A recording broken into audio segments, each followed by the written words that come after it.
And good morning. Welcome to the Livingston Parish News Morning Show. My name is McHugh David, publisher and editor of the news.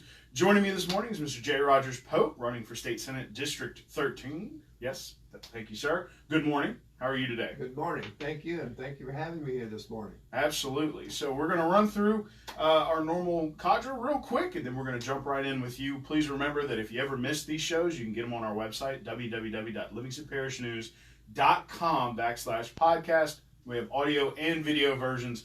I hear the audio version's a lot better.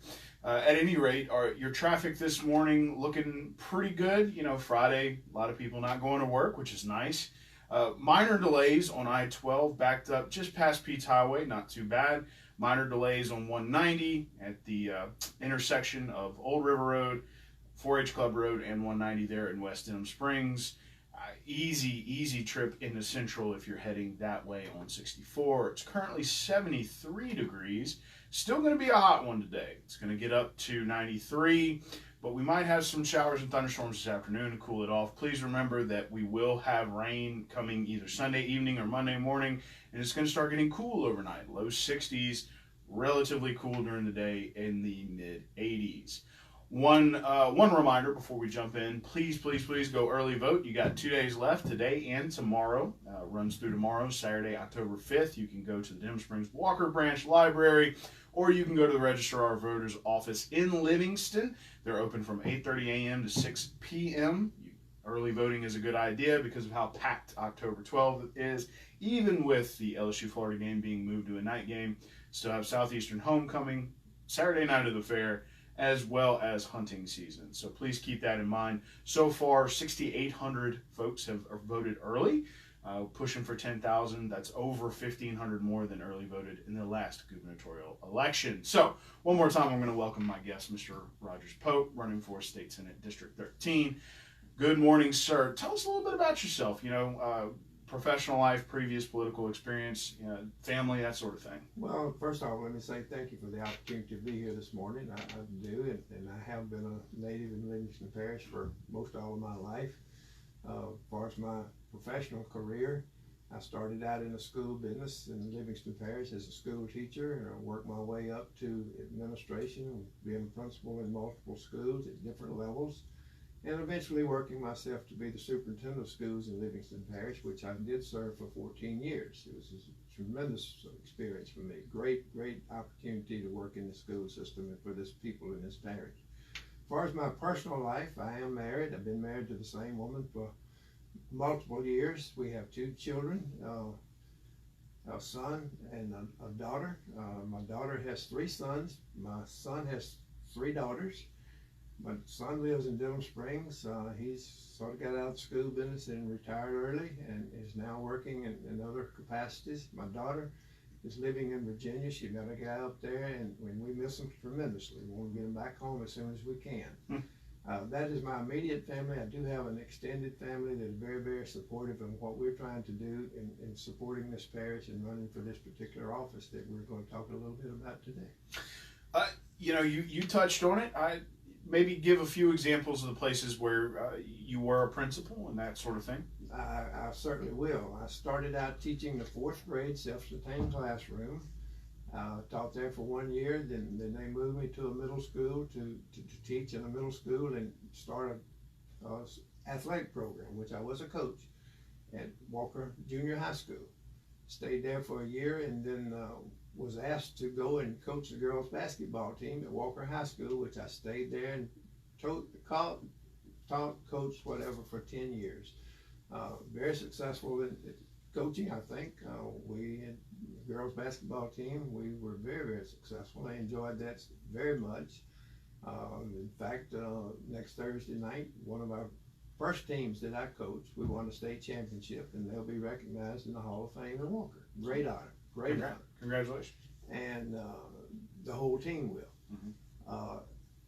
I stayed there and taught and coached for many years, and then I became a principal at the middle school, an elementary school in Walker for a year.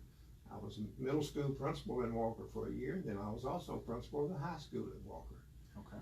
And then I was asked to move and start and open a school up in Denham Springs, which was at that time Southside Junior High School, which we had the pleasure of opening, and you new facility, and it was a tremendous experience.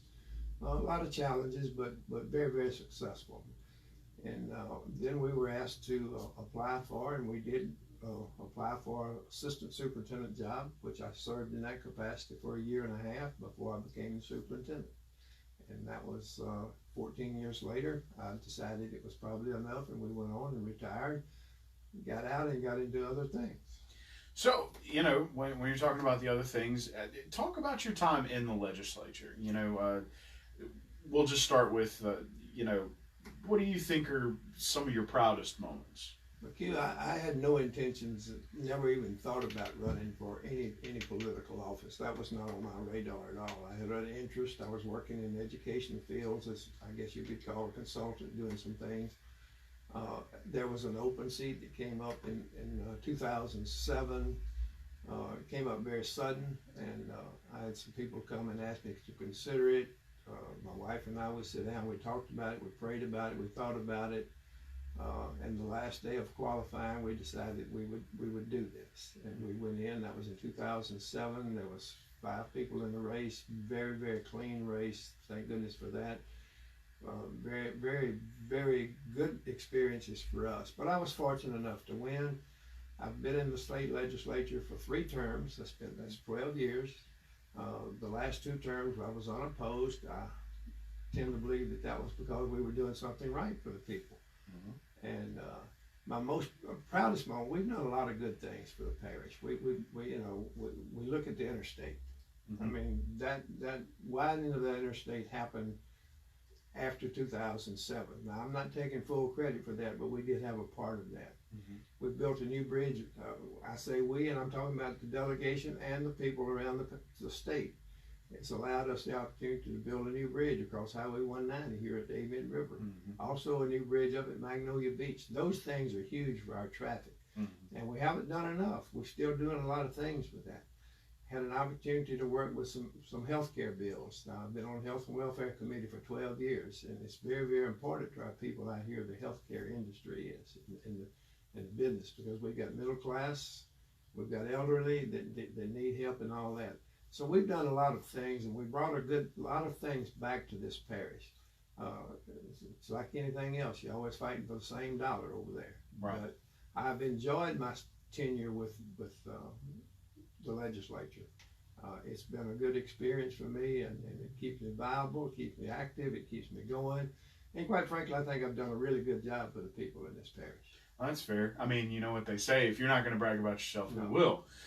You know, you're talking a lot about experience. Let's talk about, especially in the early going, some of the hard lessons learned. Well, I think one of the things that you have to do when you go in, you've got to learn the process. I mean, as an outsider and as a superintendent, I was over there many days lobbying for things in education and whatever, and I knew a little bit about the process, so I wasn't total green. Mm-hmm. But still, there is a learning curve, and it takes a while to learn this. You learn from experience. Right. And I think the longer you're there, the better off you are, and that's just my opinion. A novice has a tremendous amount of learning curve. Mm-hmm. Quite frankly, you got to know which doors to open, which ones not to open. Right. You got, you know. Yes. We've got some really good people that serve. They really do. They're conscientious. They want to do what's right for the state. You got to be trying to build those coalitions with those kinds of people, and it's been some challenges, but it's also been very rewarding when you can help people. Sure. And that's what I am. I'm a helper. And that's what I try to do, and I've been a servant to the people in this parish for a long time, and will continue to be a servant for the people in this parish for a long time. So, with that being said, you know, is that what, you know, you were termed, Dale was termed, that would be Mr. Dale Erdy, who was in the seat. He has decided to go ahead and focus on his insurance business. That service, is that what caused you to run for the Senate, or was that just one factor? That was a major factor. The ability, and well, let me backtrack a little bit. Dale and I are really good friends. We work really closely together. As does all the delegation in this parish. We work hard for the people. Dale and I, I've been knowing him for a long time. He is a very, very big supporter of mine. He's encouraged me to do this. But I wanted to stay active, and I wanted to bring things back to this parish. I think that we've got things really going well in this parish. We don't want to see that lost. I got into this, and I continue to want to do this because I am a servant of the people. Mm-hmm. I think I'm a good public servant. You know, I'm not a clear career politician, as been alluded to. I don't want to do that. I get great satisfaction of trying to work with and help people. And after the 2016 flood, we may or may not talk about it, but I'm going to tell you what, most of my time has been trying to help people navigate the system and get them back into their homes, their businesses, and whatever. And it's been a huge success, and it's been very rewarding for me as an individual when we help those kinds of people.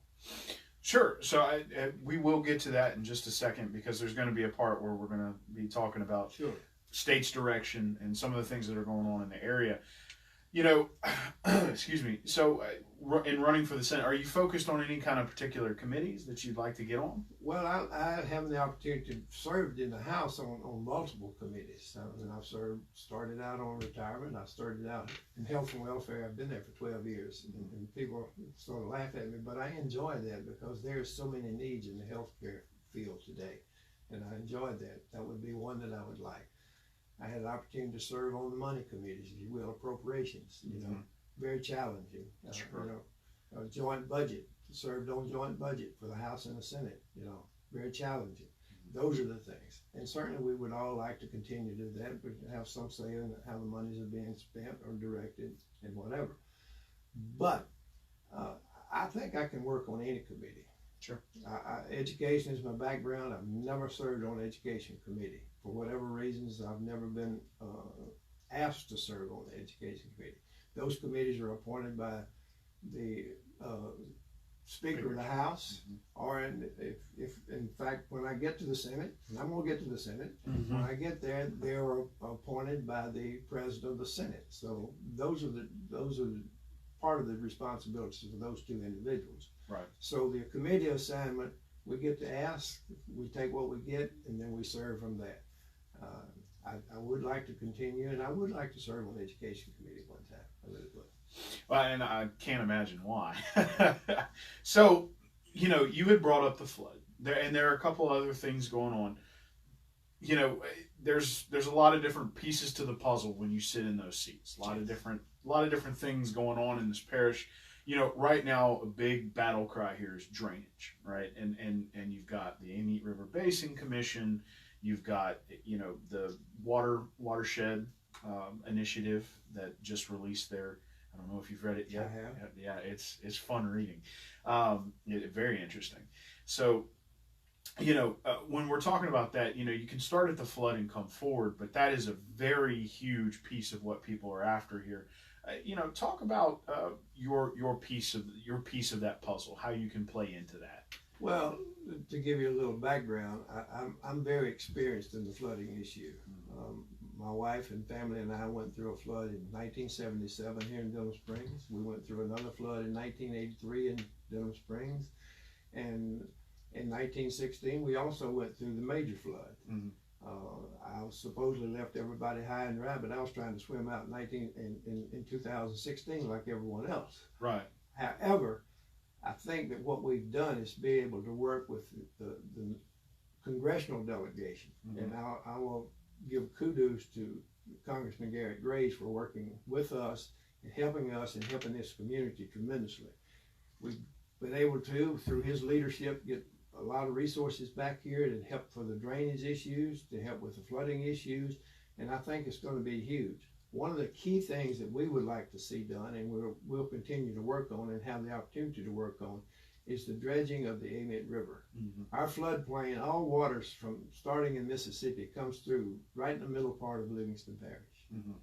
And all of it goes to the Amite River and then eventually to Lake Maurepas and then eventually somewhere to the Gulf. But until we drain that river, we can clean all the ditches, all the canals that we have, and they're still going to back up.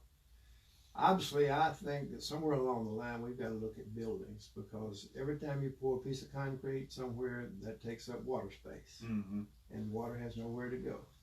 And I'm certainly not anti-building. I think we've got a progressive parish, a growing parish, but we've got to make sure that we do something as we build to take care of the drainage issues. And those are the things I'm very interested in seeing happen. What are what are a few other issues, just right off top, you don't have to get into great detail about them, just a couple of things that you'll be focused on moving over into the Senate? Well, I think out here it's other than the drainage, other than the flood issues, we got roads, and roads. Mm-hmm. We got infrastructure. Those are tremendous needs. We know that there's 100,000+ cars that travel through this parish every day, mm-hmm. on I-12, mm-hmm. going east and then coming back in the afternoon west, mm-hmm. or west and then east. We've got to have more north-south boundaries, mm-hmm. but we also got to have east-west boundaries. I would like to see us work on something to get into. We've got a huge number of people that work outside the parish, 60+, 65%, 67%, the last numbers I looked at. Mm-hmm. A lot of them work along the river in Ascension Parish. We've got to find another route to get to Ascension Parish. Mm-hmm. My theory and my thinking, and I think others along with some of our delegation, we would like to see another bridge across the Ament River, both north and south, mm-hmm. where we could tie that back into 10 and 12, and maybe, and I won't use the word that, because it's a dirty word, loop, but it would be an inner loop that would not affect anybody, very limited amount of affection. But we've got to get, because we know what happens, McHugh. We know what happens when something happens on the interstate. Yes. It all travels to Highway 190. Mm-hmm. 95% of it's traveling on Highway 190. And it's coming right through the middle of Denham Springs, Walker, Albany. Those are the areas that are getting hit the hardest when something like this happens. If we don't find another east-west route across the river, then we're going to continue to struggle. Because, as you know, we're one of the fastest growing areas in the southeastern part of this country. Oh, not just in this state, but in this country. Yeah. People are moving here because of what we have. Mm-hmm. We have great schools. We have excellent police protection. We have camaraderie. We work together. Affordable real estate. Those kinds of things. So mm-hmm. those are the kinds of things I'd like to be a part of. As a state, what is the direction that you believe we need to be going? And secondary question to that is, what is your part to play from the Senate in that direction? Well, I think that, you got 39 senators. I think they have a tremendous impact on what goes on in the direction of the state. What I think we need to do, obviously, everybody's hollering about tax reform. I'm all for tax reform.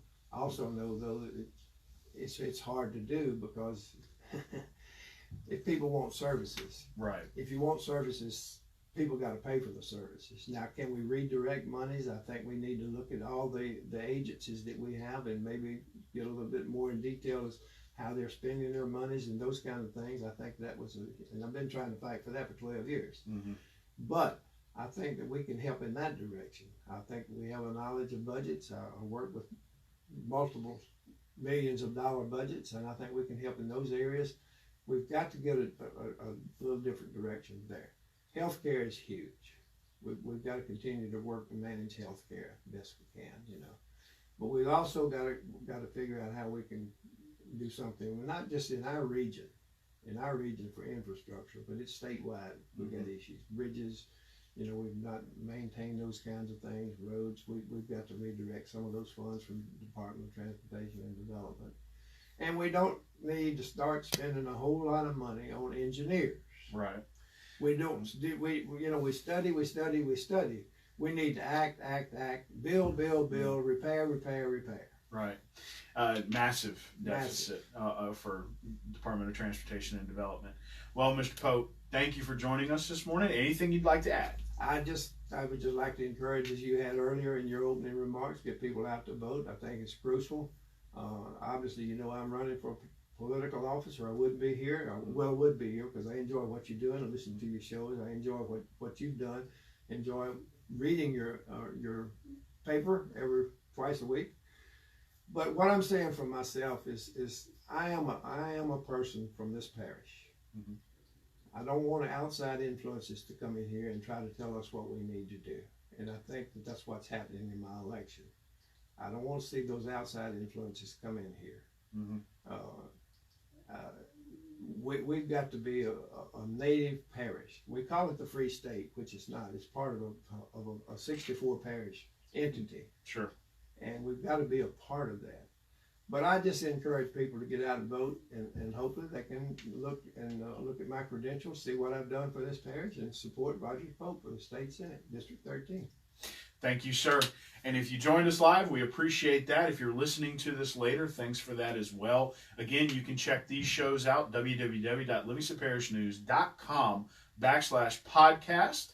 Mr. Pope and I are about to jump off, take a quick little break, and then we're going to get into a long-form podcast where we'll get into a few of the things that we had discussed in a little more detail coming up. Again, please go early vote, 8:30 a.m. to 6 p.m. You've got today and tomorrow to early vote. 6,800 have already done it, which is 1,500 more than in the last gubernatorial election. Now, almost 19,000 did it in the presidential election in 2016. That is early vote. But please, please, please try to take advantage of that. October 12th, which is Election Day, is packed with events. Better to go ahead and do it so you don't have to worry about it on October 12th. One more time, Mr. Pope, thank you for joining us this morning. We hope you have a great Friday and a great weekend. And by the way, all 5 teams for football are at home tonight for some football action. Please check me out. I will be taking some photos up in Live Oak tonight. And they play early, but go Tigers. Y'all have a great evening or a great morning.